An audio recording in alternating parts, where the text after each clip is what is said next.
Good evening बच्चों, welcome again to career and competition English with Mayank sir.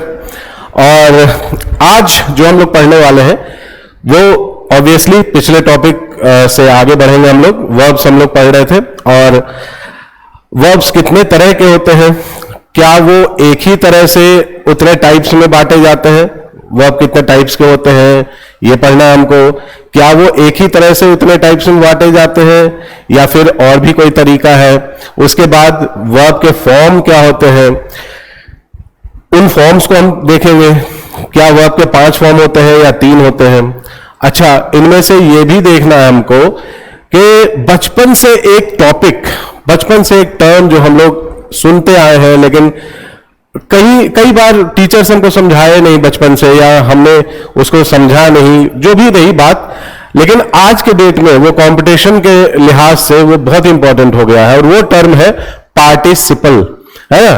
Past participle, present participle हम लोग पढ़ते हैं, लेकिन पास्ट पार्टिसिपल होता क्या है, एक्चुअली पार्टिसिपल क्या होता है। तो पार्टिसिपल हम लोग पढ़ेंगे, पार्टिसिपल के कितने टाइप्स होते हैं हम लोग पढ़ेंगे। उसके बाद हम लोग पढ़ेंगे इन्फिनिटिव, उसके बाद पढ़ेंगे हम लोग अंतर पार्टिसिपल और इन्फिनिटिव का, वगैरह वगैरह सारी चीजें जो वर्ब से रिलेटेड है, जो बेसिक है वर्ब का। देखिए, वर्ब के ये सारे टर्म्स या टाइप्स एंड फॉर्म्स हमको इसलिए पढ़ना है ताकि जब हम आगे बढ़े और टेंसेज में जाए, उसके बाद वॉइस में जाए, नरेशन में जाए, तो हमारा कॉन्सेप्ट क्लियर हो। सब्जेक्ट वर्ब एग्रीमेंट में, सब्जेक्ट वर्ब एग्रीमेंट का जो वर्ब पार्ट है वो वर्ब पार्ट कैसा होना चाहिए, है ना। कौन सा टाइप है वर्ब का जो सब्जेक्ट वर्ब एग्रीमेंट में हमारे लिए जरूरी है, ये देखना हमको जरूरी आज सीखना पड़ेगा। तो बिना टाइम वेस्ट किए अब हम लोग आगे बढ़ते हैं। आज देखते हैं हम लोग कौन सा टॉपिक पढ़ रहे हैं। आज का टॉपिक है वर्ब्स के दोनों टाइप्स, ठीक है। तो दोनों टाइप्स में पहला टाइप है प्रिंसिपल वर्ब, जिसको हम मेन वर्ब भी कहते हैं, ठीक है। वर्ब का एक टाइप है प्रिंसिपल वर्ब, जिसको हम मेन वर्ब भी कहते हैं, और एक है वो ऑक्सिलरी वर्ब, जिसको हम हेल्पिंग वर्ब भी कहते हैं, ठीक है ना। प्रिंसिपल वर्ब, ऑक्सिलरी वर्ब, ये सब आप लोग जानते हैं बेसिक्स। प्रिंसिपल वर्ब को हम लोग 2 हिस्से में बांटते हैं। किस किस तरीके से, देखिए, एक यहां पे बंटवारा है, दूसरा यहां पे बंटवारा है, और तीसरा यहां पे हम लोग डिवीजन डालते हैं। 2-2 तरह के 3 टाइप हम लोग पढ़ते हैं, ठीक है ना। तो पहला है ऑब्जेक्ट के हिसाब से, ट्रांजिटिव और इनट्रांजिटिव हम लोग पढ़ते हैं। इसमें डाई ट्रांजिटिव भी जो है हम लोग पढ़े हैं पिछले क्लास में। इसमें क्या होता है, ट्रांजिटिव वो जो ऑब्जेक्ट लेता है अपने बाद ऑब्जेक्ट रखता है, ठीक है। इनट्रांजिटिव वो जो ऑब्जेक्ट नहीं रखता है। ये हम लोग पिछले वीडियो में ऑलरेडी देख चुके हैं, इसलिए यहां रिपीट करके आपका टाइम वेस्ट नहीं करूंगा। आगे बढ़ते हैं। अगला जो टाइप है वो है रेगुलर और इरेगुलर। ये दोनों वर्ब के टाइप्स क्या है, वो भी प्रिंसिपल वर्ब के टाइप्स है, ठीक है। इनको हम लोग समझेंगे। और सबसे important finite and non finite verbs, ये सबसे इंपॉर्टेंट है, finite and non finite, okay. तो इनको आज हम समझेंगे। फिर ऑक्सिलरी में हम लोग सिंपल ऑक्सिलरी पढ़ चुके हैं। सिंपल ऑक्सिलरी में बी के पार्ट्स, डू के पार्ट्स और हैव के पार्ट, हैव के फॉर्म्स, ठीक है ना। बी के फॉर्म्स कौन कौन से हैं, is, am, are, was, were. Do के फॉर्म्स क्या है, डू, डिड, डज। और उसके बाद हैव के फॉर्म्स हैव, हैज, हैड। ये 3 फॉर्म्स हम लोग पढ़ चुके हैं। ये सारी चीजें हम लोग पिछली क्लास में कर चुके हैं, ठीक है ना। फिर आते हैं मॉडल्स पे। सिंपल ऑक्सिलरी के बाद मॉडल ऑक्सिलरीज, जिनको हम मॉडल्स भी कहते हैं, कुछ मॉडल्स कहते हैं, कुछ लोग मॉडल ऑक्सिलरी कहते हैं। ये क्या करते हैं, ये मूड बनाते हैं, ठीक है ना, सेंटेंस का मूड बनाते हैं। ये हम लोग थोड़ा बहुत पीछे की क्लास में पढ़ चुके हैं, लेकिन डिटेल में मॉडल्स को हम आगे पढ़ेंगे। क्या फंक्शन है उनका, कौन कौन सा मॉडल किस किस के काम के लिए या क्या क्या दर्शाने के लिए यूज किया जाता है, क्या सारे मॉडल्स एक दूसरे को रिप्लेस कर सकते हैं, वगैरह वगैरह बहुत सारे पॉइंट्स हैं जो हमको आगे पढ़ने पड़ेंगे, वो हम लोग देखेंगे, ठीक है ना। उसके बाद अगला है सेमी मॉडल्स। सेमी मॉडल्स को हम लोग मार्जिनल ऑक्सिलरी भी कहते हैं। तो कहीं आपको ये टर्म नजर आए मार्जिनल ऑक्सिलरी, तो आप समझ लीजिएगा कि सेमी मॉडल्स की बात हो रही है, ठीक है ना बेटा। अब हम आगे देखते हैं कौन कौन से सेमी मॉडल्स हैं। सेमी मॉडल्स 3 तरह के हैं, नीड, यूज टू, और ये डेयर, डन टाइप हो गया है लेकिन ये डेयर है। तीसरा क्या है, डेयर, ठीक है ना। नीड, यूज टू और डेयर। नीड, यूज टू और डेयर, ये है 3 सेमी मॉडल्स। ठीक है, तो अब हम लोग देख चुके हैं प्रिंसिपल वर्ब्स को 3 तरीके से 2-2 टाइप्स में बांटा गया है। एक टाइप ऑब्जेक्ट के हिसाब से, दूसरा टाइप रेगुलर इरेगुलर। ये किस टाइप से बांटा जाता है ये हम समझेंगे अभी आगे चल के। फिर उसके बाद सिंपल ऑक्सिलरी में ये हमने देख लिया, सिंपल ऑक्सिलरी, मॉडल ऑक्सिलरी और सेमी मॉडल्स, ये हमने देख लिया है। अब हम चलते हैं अगले पेज पे। देखिए रेगुलर, सबसे पहले मैंने कहा कि रेगुलर और इरेगुलर समझेंगे हम लोग। ठीक है, तो रेगुलर और इरेगुलर को समझते हैं।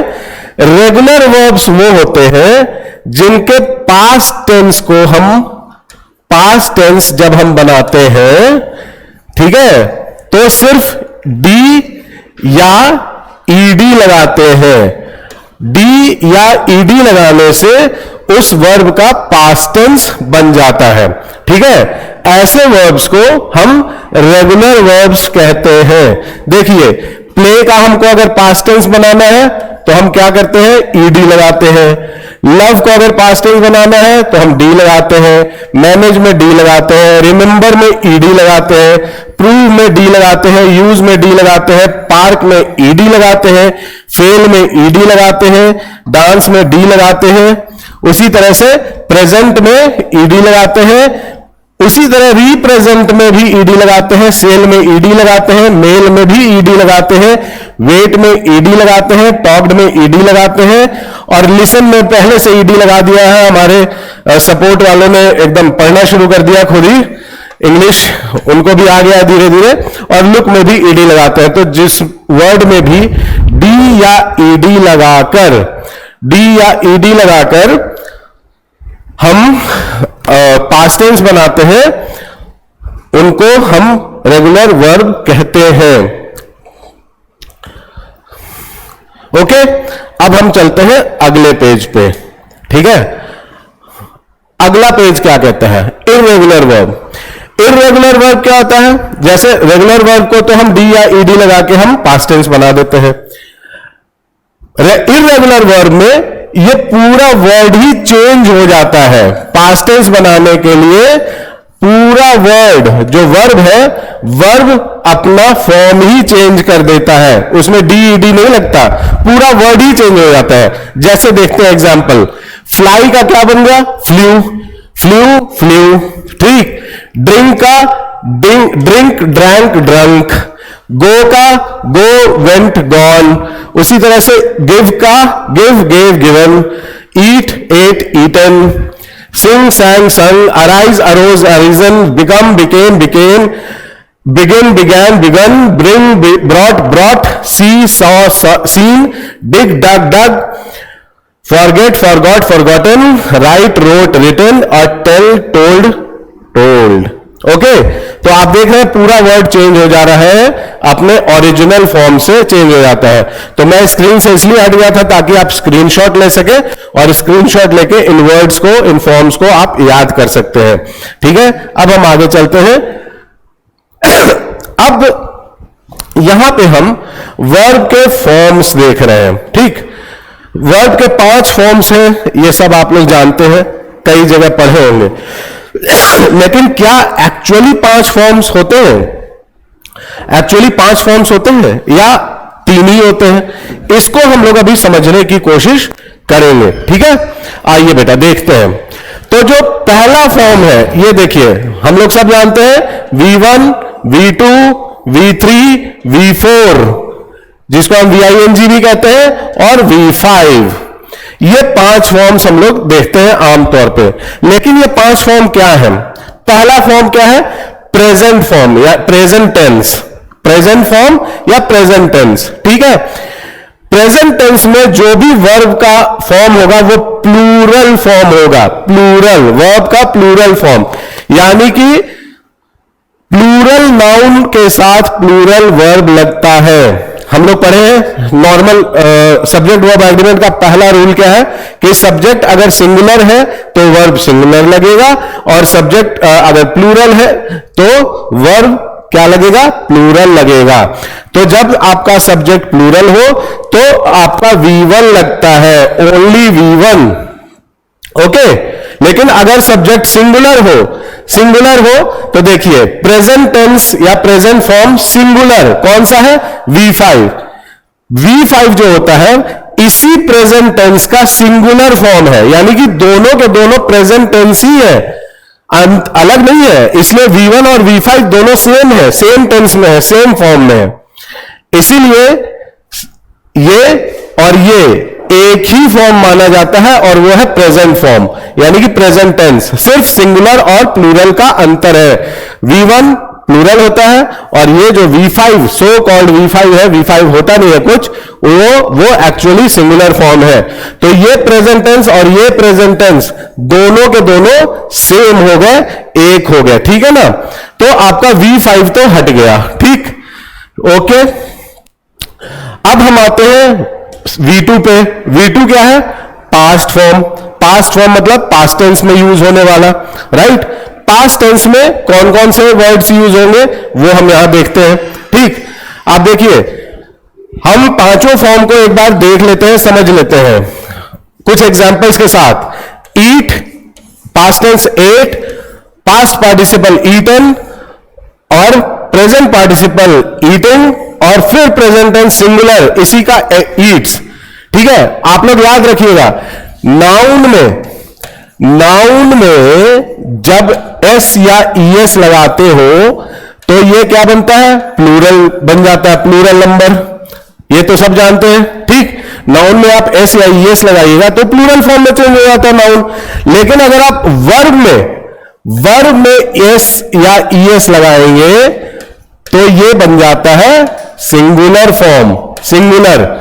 वर्ब में एस या ईएस लगाने से वो सिंगुलर हो जाता है। तो किसी भी वर्ब को अगर आपको सिंगुलर बनाना है तो एस या ईएस आप लगा दीजिए, वो सिंगुलर बन जाएगा, ठीक। तो देख लीजिए ये सारे प्रेजेंट फॉर्म है, प्लूरल नंबर, और इसी का सिंगुलर फॉर्म क्या है, एस या ईएस लगा हुआ, ठीक है। तो ये आप देख सकते हैं, ये मैं हट गया हूं, आप इसका स्क्रीनशॉट ले लीजिए और आपको काम आएगा देखने में, बाद में समझने के लिए, ठीक है। अब हम आते हैं उसके बाद थर्ड फॉर्म V3 जो है ये पास्ट पार्टिसिपल है। मैंने शुरू में ही कहा था कि एक नया टर्म हम सीखेंगे, पार्टिसिपल। यहां पे पास्ट पार्टिसिपल और यहां पे प्रेजेंट पार्टिसिपल। अब ये पास्ट पार्टिसिपल और प्रेजेंट पार्टिसिपल क्या है वो समझने के लिए हमको सबसे पहले पार्टिसिपल समझना पड़ेगा, पार्टिसिपल, ठीक है ना। अब ये पार्टिसिपल क्या होता है आइए उसको देखते हैं, ठीक है। कुछ एग्जांपल्स की मदद से पहले समझेंगे, ठीक। देखिए हम इन दो एग्जांपल्स को एक साथ पहले समझेंगे, फिर ये थर्ड और फोर्थ एग्जांपल को एक साथ समझेंगे, ठीक। पहला example number 1, I have broken the cup, ठीक है, मैंने कप को तोड़ दिया है, ठीक है। I have broken the cup, यहां पे वर्ब कौन है, वर्ब है ब्रेक का थर्ड फॉर्म ब्रोकन, राइट। ये आपका मेन वर्ब है V3, ओके। इसके सामने ऑक्सिलरी भी लगा हुआ है, सिंपल ऑक्सिलरी हैव लगा हुआ है, यानी कि यहां पे ब्रोकन किसका काम कर रहा है, वर्ब का काम कर रहा है। इस सेंटेंस में ब्रोकन वर्ब का काम कर रहा है, ठीक। देखिए सब्जेक्ट के बाद लगा हुआ है, ठीक। अब हम आते हैं सेकंड सेंटेंस पे, शी गेव मी। पहले इसको समझ लेते हैं, शी गेव मी, उसने मुझे दिया, क्या, शी सब्जेक्ट है, गेव वर्ब है और मी ऑब्जेक्ट है। कौन सा, इनडायरेक्ट ऑब्जेक्ट, और इसका डायरेक्ट ऑब्जेक्ट क्या है, अ ब्रोकन कप, उसने मुझे एक टूटा हुआ कप दिया, टूटा हुआ कप। ये देखिए ये जो तीन शब्द है ये क्या है, कप के बारे में ये बता रहे हैं, एक टूटा हुआ कप, ठीक। यहां पे जो ब्रोकन है वो इस कप के बारे में कुछ बता रहा है, यानी कि ये एक एडजेक्टिव है, ये एडजेक्टिव का काम कर रहा है, टूटा हुआ, ब्रोकन, ठीक है ना। ये सिंपल एग्जांपल है, सिंपलेस्ट एग्जांपल, ये मैं हर क्लास में बच्चों को देता हूं, क्योंकि ये समझने के लिए अगर मैं टफ एग्जांपल दूंगा तो बच्चों को शुरू में ही टफ एग्जांपल देने से वो कंफ्यूज हो जाता है, तो मैं सबसे सिंपल एग्जांपल ये देता हूं। यहां पे ब्रोकन शब्द वर्ब का काम कर रहा है और यहां पे ब्रोकन शब्द एडजेक्टिव का काम कर रहा है कप के लिए, ठीक है ना। देखिए इस नाउन से पहले लगा हुआ है, इस कप के लिए एडजेक्टिव का काम कर रहा है, राइट। तो ऐसा वर्ब का फॉर्म जो वर्ब का भी काम करे और एडजेक्टिव का भी काम करे, ठीक है, उसको कहते हैं हम पार्टिसिपल। उसको क्या कहते हैं? पार्टिसिपल। ठीक, आइए आगे बढ़ते हैं, देखते हैं second example. The earthquake has ruined the whole city. यहां पे रूइन शब्द RUIN, रूइन हमारे पिछले लिस्ट में भी था, अगर आप ध्यान देंगे देखिए रूइन, ठीक है। मैंने उन्हीं शब्दों को लिया था जिनका एग्जाम्पल मैं आगे बनाने वाला हूं, ठीक है। तो रूइन शब्द का मतलब होता है तबाह कर देना, ठीक है ना, तबाह कर देना, ठीक है। आगे चलते हैं, देखते हैं। The earthquake has ruined the whole city. अभी तुर्की में भी आया था ना अर्थक्वेक, पूरा शहर का शहर तबाह हो गया, ठीक है। तो क्या हम बोलेंगे? Earthquake has ruined the whole country, Turkey, okay, या तुर्की जो भी बोलते हैं उसको। तो यहां पे ये मेन वर्ब V3 का रोल अदा कर रहा है, रूइन शब्द। लेकिन हम देखते हैं ही लिव्ड, देखिए ये सब्जेक्ट है, ये वर्ब है। इन अ रूइंड हाउस, एक तबाह हुए घर में। हाउस के बारे में ये रूइन बता रहा है, यानी कि यहां पे रूइंड एडजेक्टिव का काम कर रहा है, विशेषण का काम कर रहा है। इस हाउस की विशेषता बता रहा है। देखिए आर्टिकल, हम लोग कैसे समझते हैं कि वो एडजेक्टिव है कि नहीं? देखिए यहां पे ये नाउन है, उसके पहले ये आर्टिकल है, इस नाउन से पहले यहां पे ये आर्टिकल है ना, समझ में आ रहा है। और आर्टिकल और नाउन के बीच में सिर्फ दो चीजें आ सकती हैं, एक एडजेक्टिव आ सकता है और एडजेक्टिव के पहले एक एडवर्ब आ सकता है, ठीक है ना। जैसे ही अ बॉय अगर हम लिख रहे हैं तो एक आर्टिकल है और एक नाउन है, इसमें क्या आ सकता है? एक एडजेक्टिव आ सकता है गुड, तो ये क्या बन गया? अ गुड बॉय, ठीक है। और इसी के सामने हम एक एडवर्ब डाल सकते हैं very, a very good boy, ठीक, अ वेरी गुड बॉय। तो एक आर्टिकल और एक नाउन के बीच में एक एडजेक्टिव आ सकता है और उससे पहले एक एडवर्ब आ सकता है। तो यहां पे हम देखते हैं एडजेक्टिव आ रहा है, ठीक। यहां रूइंड एडजेक्टिव का काम कर रहा है, यहां रूइंड V3 का काम कर रहा है, यानी कि वर्ब का काम कर रहा है, ठीक। ऐसा वर्ब का फॉर्म जो वर्ब का भी काम करे और एडजेक्टिव का काम करे, उसे हम क्या कहते हैं? पार्टिसिपल कहते हैं, ठीक है। अब अगला एग्जांपल देखने से पहले अगले पेज पे हम लोग चलते हैं। देखिए पार्टिसिपल क्या लिखा है? The form of verb which is used both as a verb as well as, और साथ ही साथ an adjective is called a participle. Hindi में इसको समझिए, पार्टिसिपल क्या कहते हैं? क्रिया, यानी वर्ब का वह रूप है जो एक क्रिया के रूप में तथा एक विशेषण यानी एडजेक्टिव के रूप में काम करता है, ठीक है ना। अब चूंकि ये वर्ब भी है और एडजेक्टिव भी है, उसको पार्टिसिपल कहते हैं। एक सेंटेंस में वर्ब की तरह काम कर रहा है, दूसरे सेंटेंस में एडजेक्टिव की तरह काम कर रहा है। इसीलिए पार्टिसिपल को हम वर्बल एडजेक्टिव भी कहते हैं। देखिए वर्बल एडजेक्टिव, ठीक है, हम लोग क्या कहते हैं इसको? वर्बल एडजेक्टिव भी कहते हैं, ओके। तो अब हम लोग समझ गए पार्टिसिपल क्या है। पार्टिसिपल क्रिया यानी वर्ब का वह रूप है जो एक क्रिया के रूप में तो काम करता ही है, साथ ही साथ एक विशेषण यानी एडजेक्टिव के रूप में भी काम करता है। इसीलिए इसको वर्बल एडजेक्टिव कहते हैं, जहां पे ये वर्ब की तरह और एडजेक्टिव की तरह अलग अलग सेंटेंसेस में काम करता है, ठीक है। तो ऐसे शब्द को हम पार्टिसिपल कहते हैं। इसलिए वर्ब का जो थर्ड फॉर्म है उसको हम पार्टिसिपल कहते हैं और फोर्थ फॉर्म को भी पार्टिसिपल कहते हैं, ठीक है। वर्ब का थर्ड फॉर्म पास्ट पार्टिसिपल है। पास्ट पार्टिसिपल क्यों है? पास्ट पार्टिसिपल इसलिए है क्योंकि आप देखिए इन सभी शब्दों में अगर आप देखें, आइए इसको क्लियरली एक बार बोर्ड को क्लियर करके और समझने की कोशिश करते हैं कि मैं क्या कहना चाह रहा हूं। पास्ट पार्टिसिपल क्यों कहते हैं इसको, ओके। आइए देखते हैं। Broken, I have broken the cup, cup टूट चुका है। अ ब्रोकन कप, इसमें भी टूटा हुआ कप है, यानी कि टूटने का जो कार्य है वो पूरा हो चुका है, इसलिए पास्ट। और पार्टिसिपल चूंकि ये वर्ब और एडजेक्टिव दोनों की तरह काम कर रहा है, इसलिए पार्टिसिपल कहते हैं। अच्छा, ruined the whole city, ruined, ruined मतलब तबाह कर चुका है, ठीक है। और दूसरा अ रूइंड हाउस, यानी कि तबाह हो चुका हुआ घर, यानी कि तबाह घर में रहता है, जो घर पहले कभी तबाह हो चुका है, यानी कि तबाह होने का काम पूरा हो चुका है इसमें भी। अब आते हैं नेक्स्ट एग्जांपल पे, इस पेयर पे। रिजेक्टेड, रिजेक्टेड शब्द का हमने प्रयोग किया यहां पे, ओके, यहां पे हमने रिजेक्टेड शब्द का प्रयोग किया है, ओके। रिजेक्टेड वर्ब है, they have rejected my proposal, उन्होंने मेरे प्रपोजल को रिजेक्ट कर दिया, यानी कि खारिज कर दिया है, ठीक है ना। यहां पे रिजेक्ट क्या है, पास्ट टेंस में है, ओके, और वर्ब की तरह काम कर रहा है, यहां पे ये वर्ब की तरह काम कर रहा है, ओके। अब हम आगे देखते हैं, ही ऑलवेज टेल्स, देखिए सब्जेक्ट, उसके बाद वर्ब, ओके, उसके बाद हिज रिजेक्टेड थ्योरीज, उसके रिजेक्टेड थ्योरीज हमेशा बोलता रहता है, बताता रहता है ना। एक आदमी है, एक साइंटिस्ट है, वो ऐसी थ्योरीज बताता है जिसको रिजेक्ट कर दिया जा चुका है, ये थ्योरीज बेकार है, ले जाओ, खारिज, खारिज थ्योरीज है ये बेकार की कहानियां मत सुनाया करो, लेकिन वो फिर भी उनको सुनाता रहता है।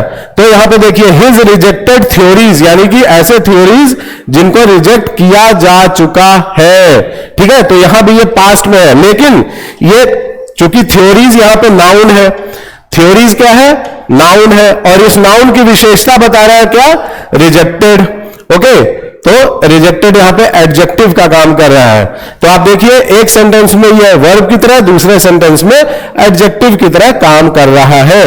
ऐसे वर्ब के फॉर्म को हम पार्टिसिपल कहते हैं, और चूंकि ये सब पास्ट में हो रहे हैं, इसलिए इनको पास्ट पार्टिसिपल कहते हैं। आइए नेक्स्ट एग्जांपल देखते हैं प्रेजेंट पार्टिसिपल के, ठीक है। प्रेजेंट, अब जो काम पास्ट में हो चुका था, यह प्रेजेंट में हो रहा है। प्रेजेंट में होने का मतलब अभी चल रहा है। देखते हैं, the boys are dancing in the ground, देखिए नाच रहे हैं लड़के ग्राउंड में, ठीक है ना। The boys are dancing in the ground, simple है। यहां पे डांसिंग क्या है, वर्ब की तरह काम कर रहा है, ठीक है।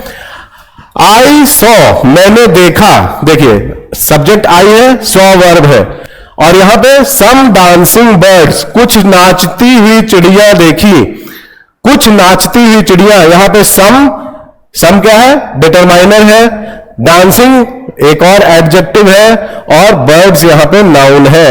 ये नाउन को विशेषता बता रहा है, नाउन की विशेषता बता रहा है डांसिंग, यानी कि यहां पे ये एडजेक्टिव की तरह काम कर रहा है। नाचती हुई चिड़िया, जो चिड़िया उस समय नाच रही थी, यानी कि काम उस समय चल रहा था नाचने का, ठीक है ना।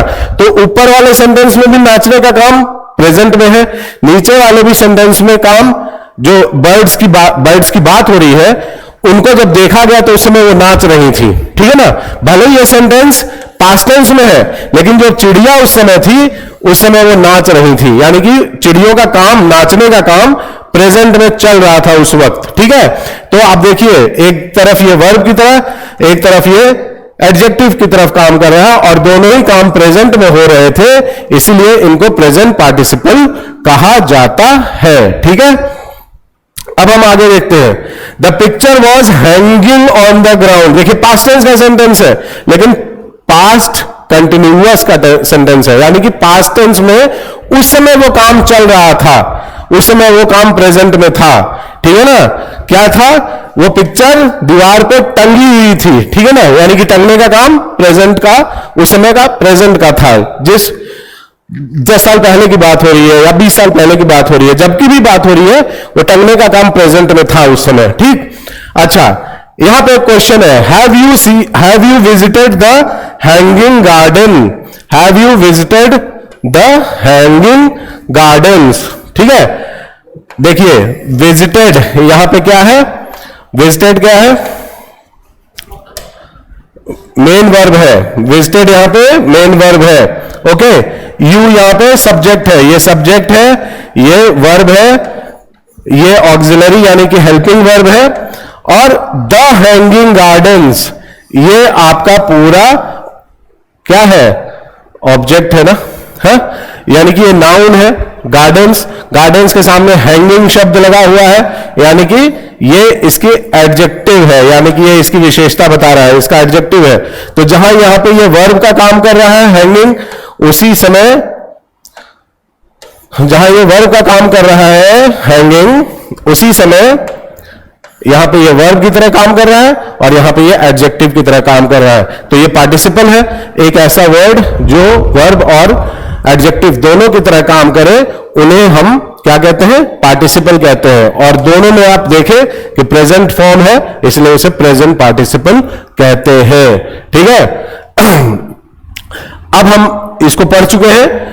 पार्टिसिपल क्रिया का वह रूप है जो क्रिया के रूप में तथा एक एडजेक्टिव यानी विशेषण के रूप में काम करता है, इसे वर्बल एडजेक्टिव भी कहते हैं। आगे चलते हैं हम लोग।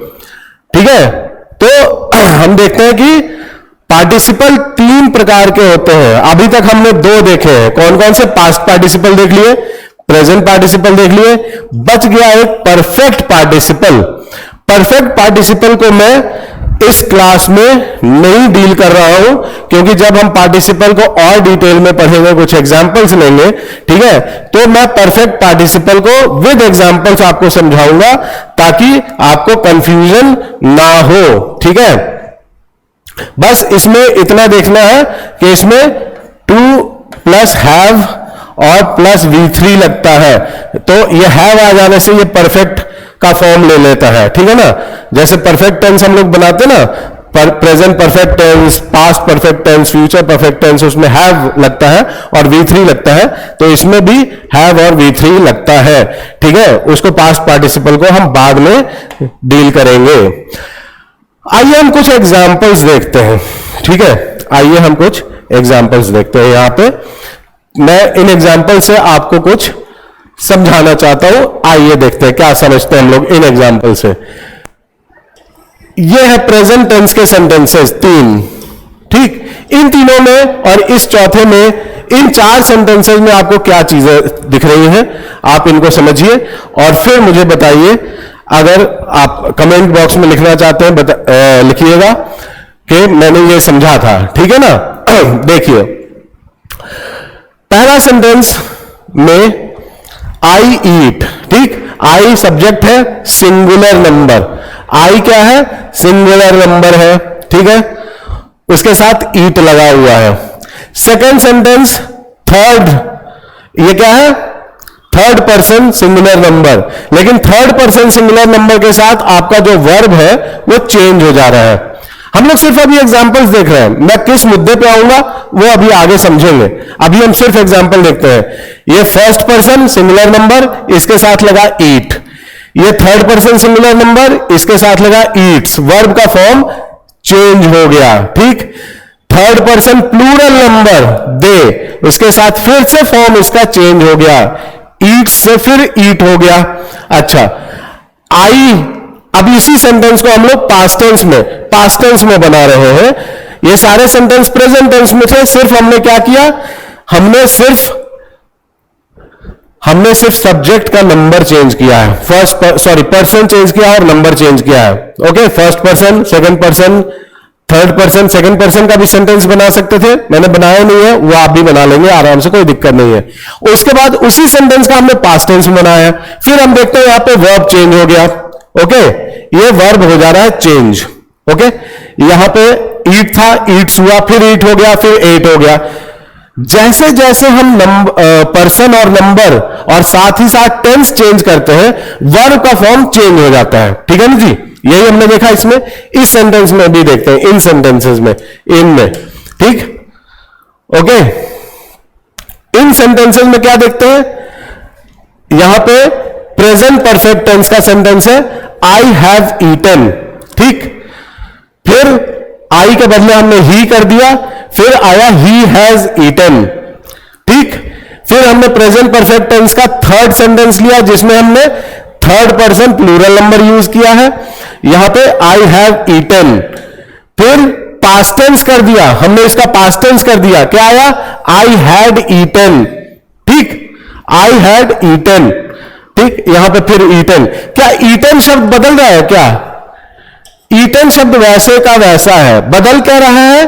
हैव, हैज, हैव, हैड, ये बदल रहा है, ठीक है ना। लेकिन ईटन शब्द वैसे का वैसा है। अगर हम ईटन शब्द को देखें तो ईटन शब्द वैसे का वैसा ही है, ये नहीं बदल रहा, ठीक है। ईटन शब्द नहीं बदल रहा है, बाकी सब चीज बदल रहा है लेकिन ईटन शब्द नहीं बदल रहा है, ठीक है ना। आप देखिए, ठीक है, ओके। अब हम आते हैं लास्ट वाले एग्जाम्पल में। हमने बनाया है प्रेजेंट कॉन्टिन्यूअस टेंस का सेंटेंस, ठीक, प्रेजेंट कॉन्टिन्यूअस टेंस का। इसमें क्या है? First person singular number, I am eating, okay, I am eating, फिर आया he is eating, they are eating, she was eating, और फिर इसी का क्या कर दिया हमने? प्रेजेंट कॉन्टिन्यूअस से इसको पास्ट कॉन्टिन्यूअस कर दिया, पास्ट कॉन्टिन्यूअस। पास्ट कॉन्टिन्यूअस में इसी का क्या हो गया? दे वर ईटिंग, ठीक है। और इसी के ऊपर वाला ये भी पास्ट कॉन्टिन्यूअस में है, इसको पास्ट कॉन्टिन्यूअस में देखिए, शी वॉज ईटिंग, ठीक। इन सभी सेंटेंसेस में जो ईटिंग शब्द है, ईटिंग, क्या ईटिंग शब्द चेंज हो रहा है? इन सभी सेंटेंसेस में ईटिंग शब्द चेंज नहीं हो रहा है, ठीक है ना। इन सभी सेंटेंसेस में ईटिंग वर्ड चेंज नहीं हो रहा है, अपना फॉर्म चेंज नहीं कर रहा है। हमने क्या देखा कि जो वर्ब का फर्स्ट फॉर्म है, वर्ब का फर्स्ट फॉर्म है, सॉरी, वर्ब का जो फर्स्ट फॉर्म है यानी कि प्रेजेंट फॉर्म, ये दो तरह का होता है, एक सिंगुलर एक प्लूरल, ठीक है ना। प्रेजेंट फॉर्म वर्ब का जो होता है सिंगुलर और प्लूरल होता है, ठीक। जैसे जैसे हम सब्जेक्ट चेंज करेंगे सिंगुलर प्लूरल, ये वर्ब भी चेंज हो जाएगा सिंगुलर प्लूरल, इतना नॉर्मल है, समझ में आ रहा है। और साथ ही साथ जब हम उसका पास्ट टेंस करेंगे तो भी वर्ब का फॉर्म चेंज हो जाता है, पास्ट फॉर्म चला जाता है, ठीक। लेकिन जब हम इन सेंटेंसेस में देखते हैं, इन वाले एग्जांपल्स में और इन वाले एग्जांपल्स में, तब हम देखते हैं कि हमारा जो ईटिंग शब्द है वो चेंज नहीं हो रहा है, और यहां पे जो ईटन शब्द है वो चेंज नहीं हो रहा, वो वैसे का वैसा है, ठीक है। तो क्या अंतर हुआ? वर्ब का फर्स्ट फॉर्म V1 और V2 अपना स्वरूप चेंज करता है नंबर, पर्सन और टेंस के हिसाब से, ठीक है। ये हमने इन एग्जांपल्स में देख लिया, ठीक। लेकिन जो वर्ब का थर्ड फॉर्म है यानी कि पास्ट पार्टिसिपल फॉर्म और जो प्रेजेंट पार्टिसिपल फॉर्म है आईएनजी वाला, ये अपना फॉर्म चेंज नहीं करता है, चाहे आप सिंगुलर नंबर में बनाइए, प्लूरल नंबर में बनाइए, पास्ट में बनाइए, प्रेजेंट में बनाइए, फ्यूचर में बनाइए, ये ईटिंग का ईटिंग रहेगा यहां पे और ये ईटन का ईटन रहेगा, ठीक। इतना समझ में आ गया। तो अब हम इससे क्या सीखते हैं?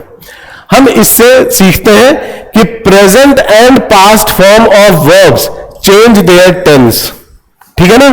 प्रेजेंट और पास्ट फॉर्म यानी कि V1 और V5, अगर V5 आप समझते हैं तो, हालांकि वो दोनों सेम ही है, सिंगुलर और plural form, and past form यानी कि V2, ये जो फॉर्म है V1 और V5 और V2, ये अपना फॉर्म चेंज करते हैं, ठीक है।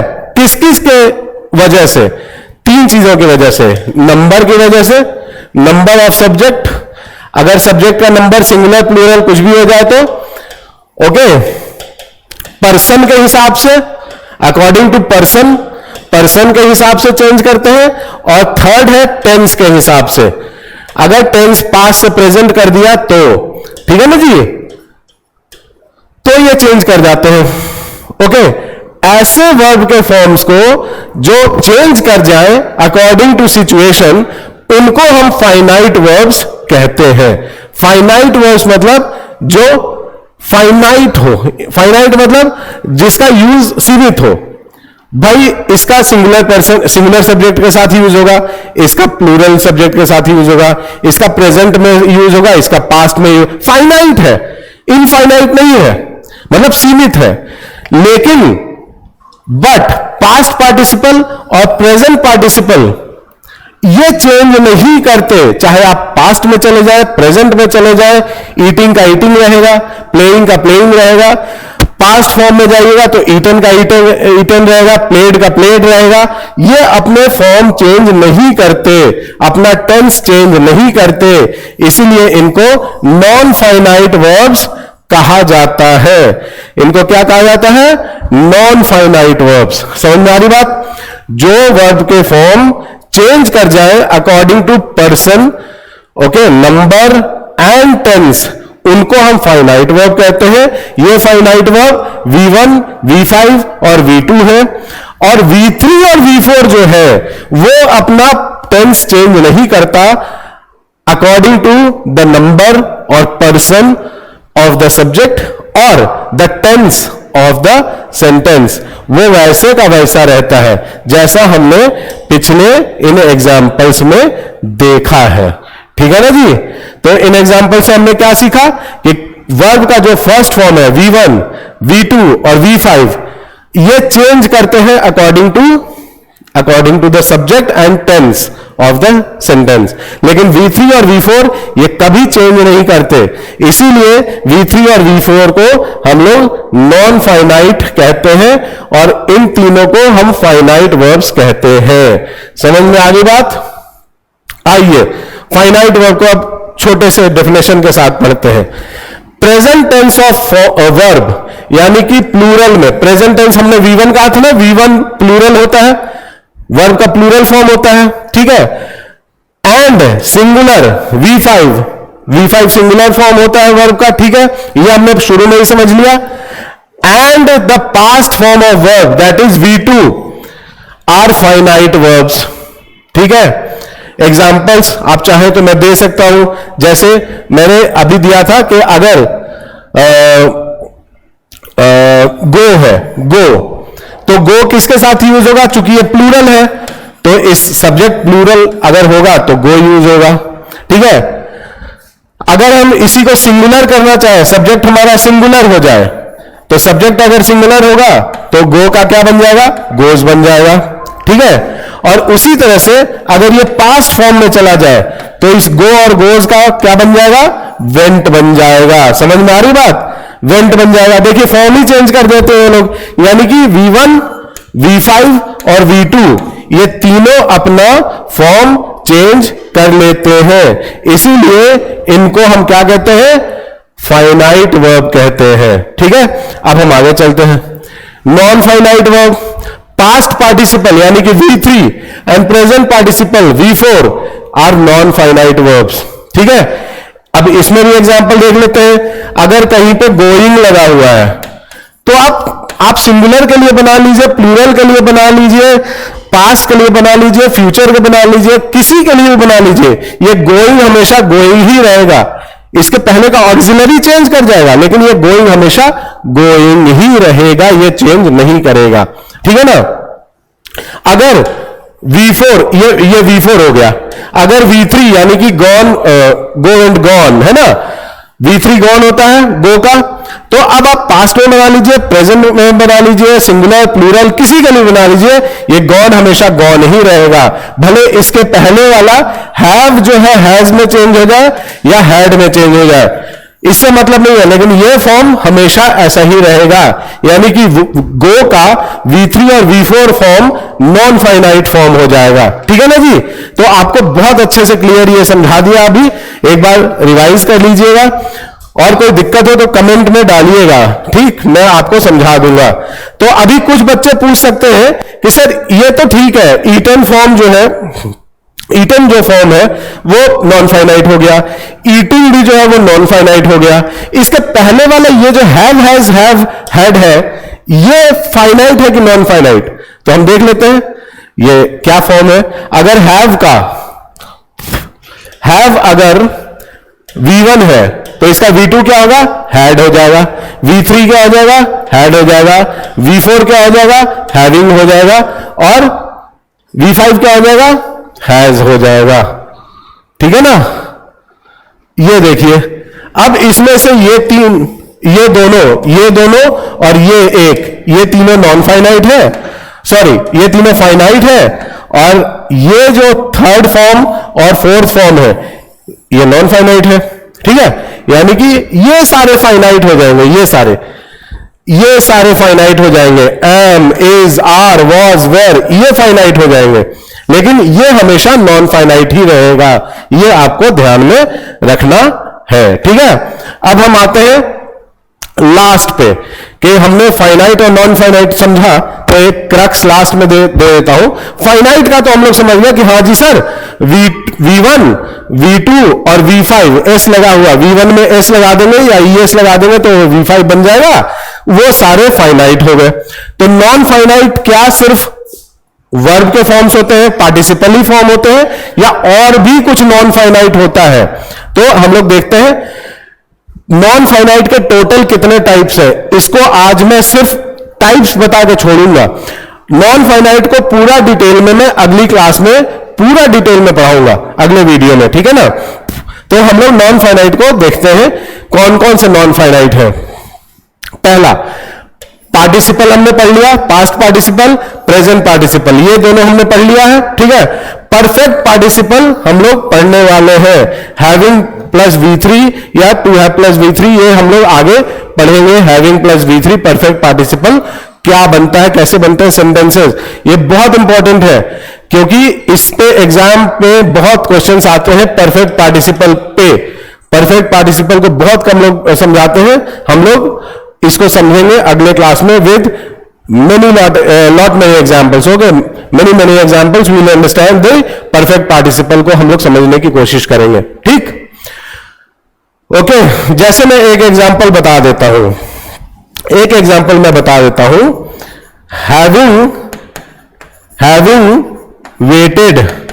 having waited for 2 hours, she went angrily, she went angrily. Having waited for 2 hours, she went angrily. यहां पे जो having waited है, having plus V3, ये है परफेक्ट पार्टिसिपल का एग्जाम्पल, ठीक है। अब हम इसको देखते हैं, इसका मतलब क्या हो गया। सर आपने ये लिख तो दिया, इसका मीनिंग क्या है? हैविंग वेटेड का सिंपल मीनिंग है आफ्टर वेटिंग, ये इसका मीनिंग है। जहां भी आपको हैविंग प्लस V3 मिले वहां पे आप क्या लिख दीजिए, रुकिए मैं आपको और इसको अच्छे से क्लियर कर देता हूं, यहां पे काफी गंदा हो गया है, ठीक है।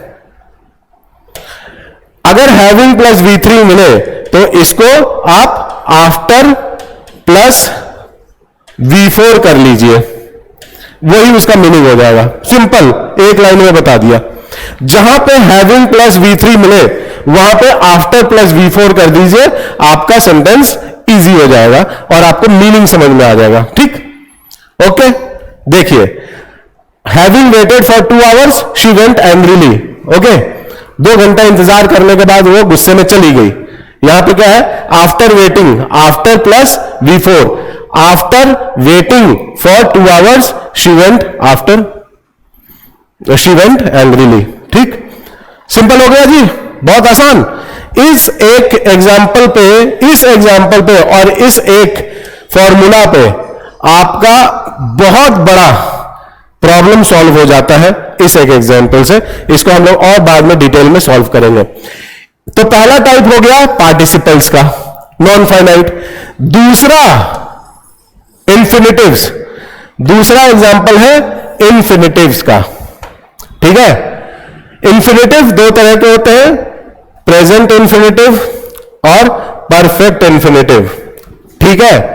देखिए प्रेजेंट इंफिनिटिव क्या होता है, 2 + V1, 2 + V1 को हम प्रेजेंट इंफिनिटिव कहते हैं, और perfect infinitive 2 have plus V3, ठीक है। ये 2 इंफिनिटिव है जो कभी फॉर्म चेंज नहीं करते, अपना उसी फॉर्म में रहते हैं, ठीक है ना।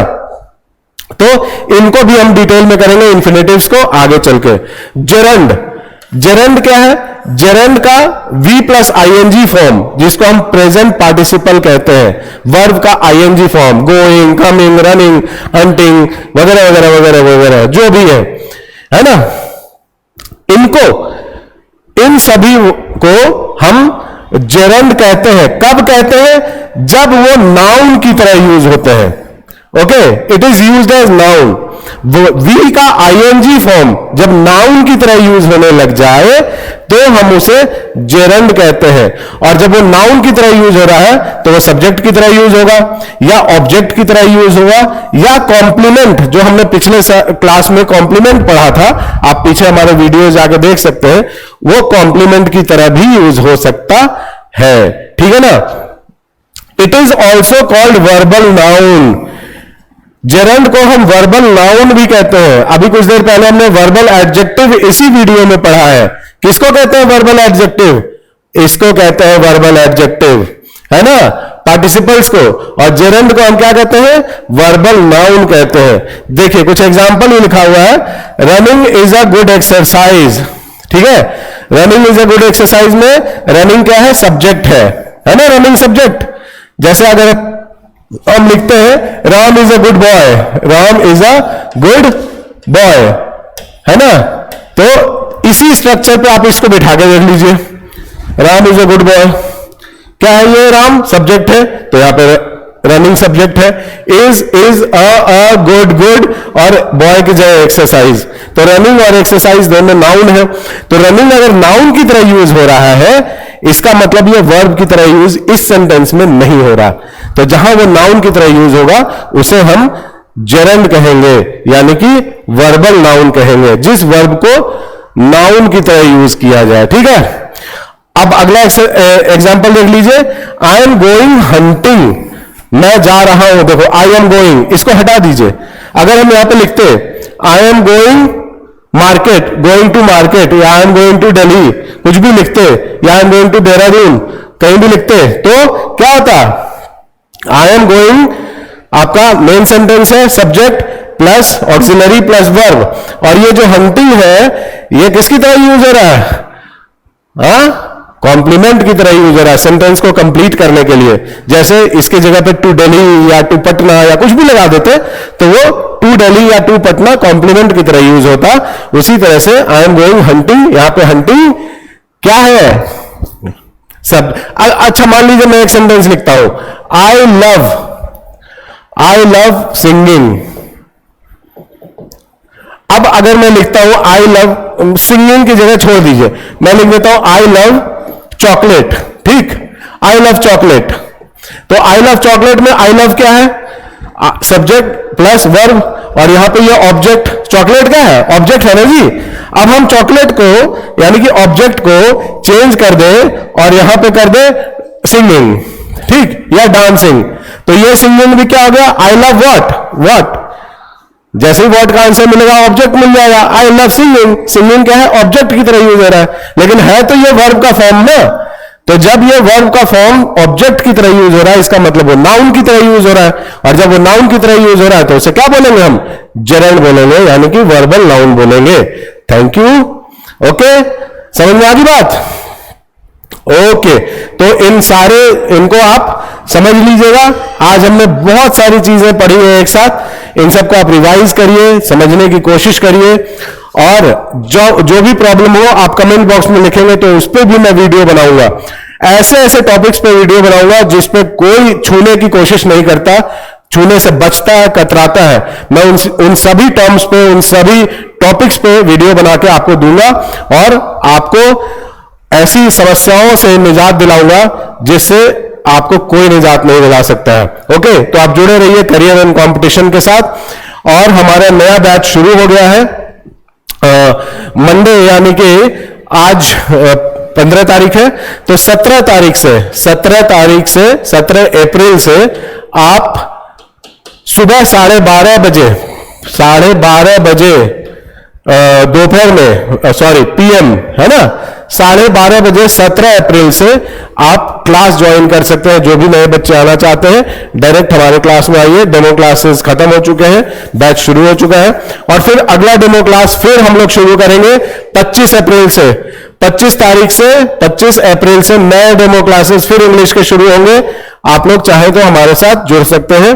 तब तक हमारे वीडियोस देखिए, चीजें सीखिए और उसके बाद साक्षात क्लास में आके हमसे पढ़ सकते हैं। ठीक है ना? तो जुड़े रहिए इंग्लिश विद मयंक सर के साथ। आपका बहुत बहुत धन्यवाद। Thank you very much. Keep healthy.